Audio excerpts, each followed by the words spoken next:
Hello and welcome back to Now Read This, the Book of 3, Chapter 6, Eilonwy.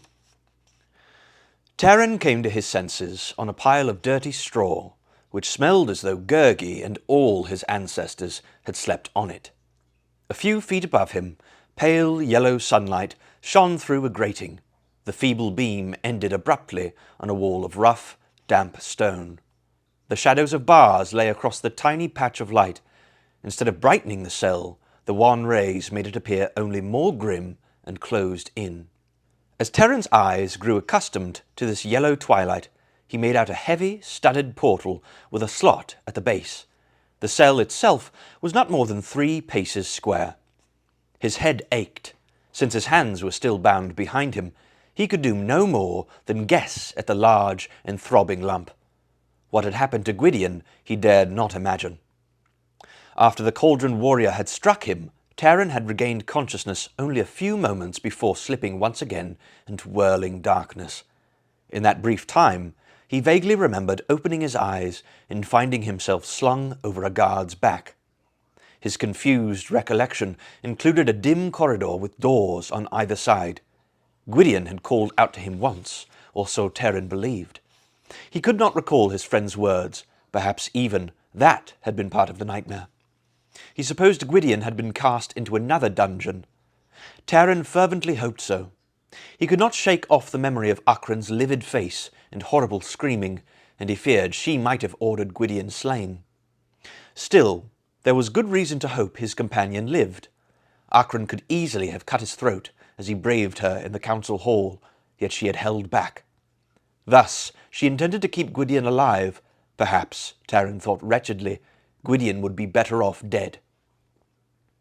The idea of the proud figure lying a broken corpse filled Taran with a grief that quickly turned to rage. He staggered to his feet, lurched to the door, kicking it, battering himself against it with what little strength remained to him. In despair, he sank to the damp ground, his head pressed against the unyielding oaken planks. He rose again after a few minutes and kicked at the walls. If Gwydion were, by chance, in an adjoining cell, Taran hoped he would hear this signal, but he judged from the dull and muffled sound that the walls were too thick for his feeble tapping to penetrate. As he turned away, a flashing object fell through the grating and dropped to the stone floor. Taran stooped. It was a ball of what seemed to be gold. Perplexed, he looked upward. From the grating, a pair of intensely blue eyes looked back at him. "Please," said a girl's voice, light and musical. "My name is Eilonwy, and if you don't mind, would you throw my bauble to me?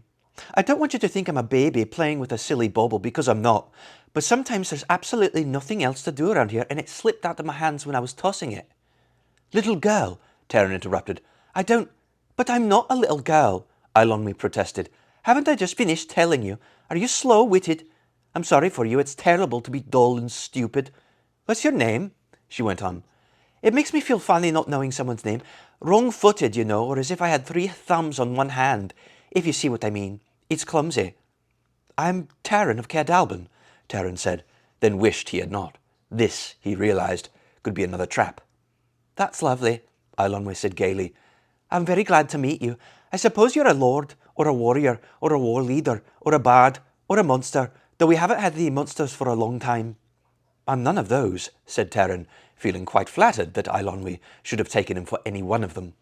"What else is there?" "I," said Taran, "am an assistant pig-keeper." He bit his lip as soon as the words were out, then, to excuse his loose tongue, told himself it could do no harm for the girl to know that much. "How fascinating," Eilonwy said. "You're the first we've ever had, unless that poor fellow in the other dungeon is one too." "Tell me of him," Taran said quickly. "Is he alive?" "I don't know," said Eilonwy. "I peeked through the grating, but I couldn't tell.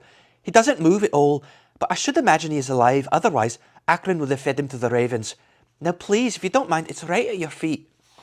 "I can't pick up your bauble," Taran said, "because my hands are tied." The blue eyes looked surprised. "Oh? Well, that would account for it. Then I suppose I shall have to come in and get it." "You can't come in and get it," said Taran wearily. "Don't you see I'm locked up here?" "Of course I do," said Eilonwy. "What would be the point of having someone in a dungeon if they weren't locked up? Really, Taran of Cadalbin, you surprised me with some of your remarks. I don't mean to hurt your feelings by asking, but is assistant pigkeeper the kind of work that calls for a great deal of intelligence? Something beyond the grating and out of Taran's vision swooped down, and the blue eyes disappeared suddenly. Taran heard what he thought to be a scuffle, then a high-pitched little shriek, followed by a larger shriek, and a moment or two of loud smacking. The blue eyes did not reappear. Taran flung himself back on the straw.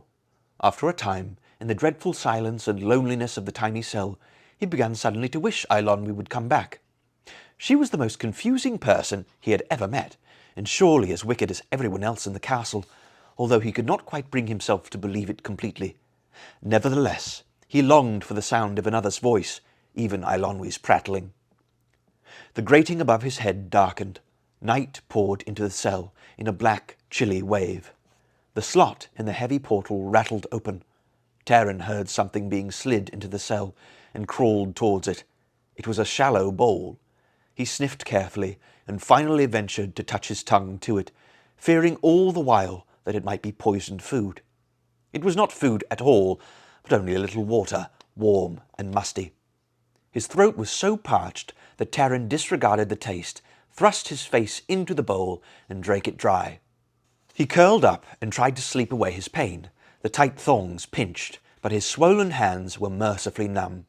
Sleep brought only nightmares, and he roused to find himself shouting aloud. He settled down once more. Now there was a rasping sound under the straw.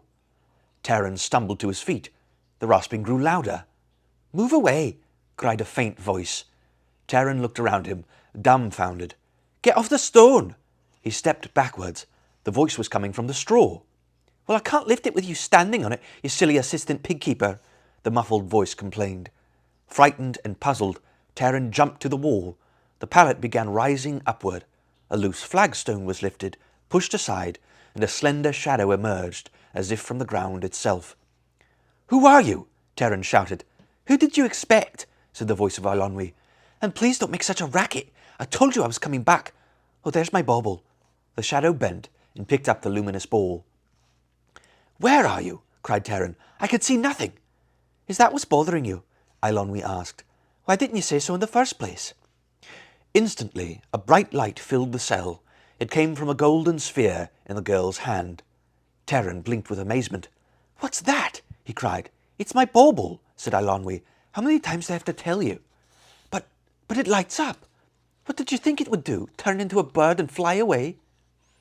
Eilonwy, as the bewildered Taran saw her for the first time, had, in addition to blue eyes, long hair of reddish gold reaching to her waist. Her face, though smudged, was delicate, elfin, with high cheekbones. Her short white robe, mud-stained, was girdled with silver links.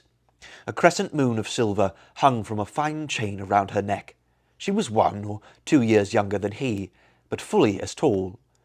Eilonwy put the golden sphere on the floor and went quickly to Taran and unknotted the thongs that bound him.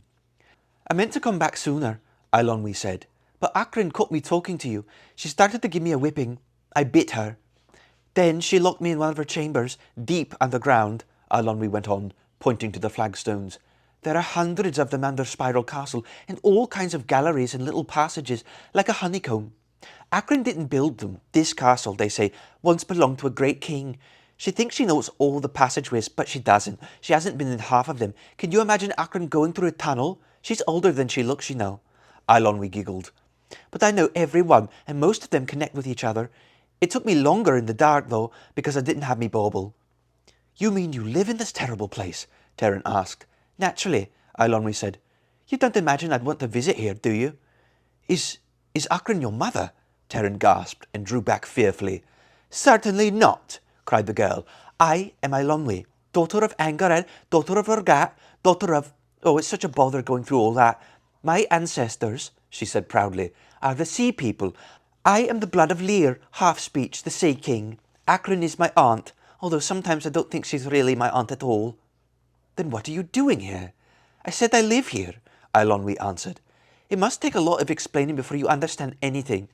My parents died, and my kinsman sent me here so Acrin could teach me to be an enchantress. It's a family tradition, don't you see? The boys are war leaders and the girls are enchantresses. Acrin is leagued with a Roan of Anuvin, cried Taran. She is an evil, loathsome creature. Oh, everybody knows that, said Eilonwy. Sometimes I wish my kinsmen had sent me to someone else, but I think they must have forgotten about me now. She noticed a deep slash on his arm. Where did you get that? She asked. I don't think you know much about fighting if you let yourself get knocked up and cut up so badly, but I don't imagine assistant pig keepers are often called on to do that sort of thing. The girl tore a strip from the hem of her robe and began binding Taran's wound. I didn't let myself be cut up, Taran said angrily. That's a Ron's doing, or your aunt's. I don't know which and I don't care. One is no better than the other. I hate Acrin, Eilonwy burst out. She is a mean, spiteful person. Of all the people who come here, you're the only one who's the least bit agreeable to talk to, and she had you damaged. That's not the end of it, Taran said. She means to kill my friend. If she does that, said Eilonwy, I'm sure she'll include you. Acrin doesn't do things by halves. It would be a shame if you were killed. I should be very sorry. I know I wouldn't like it to happen to me. Eilonwy, listen, Taran interrupted. If there are tunnels and passages under the castle, can you get to the other cells? Is there a way outside? Of course there is, Eilonwy said. If there's a way in, there has to be a way out, doesn't there? Will you help us? Taran asked. It is important for us to be free of this place.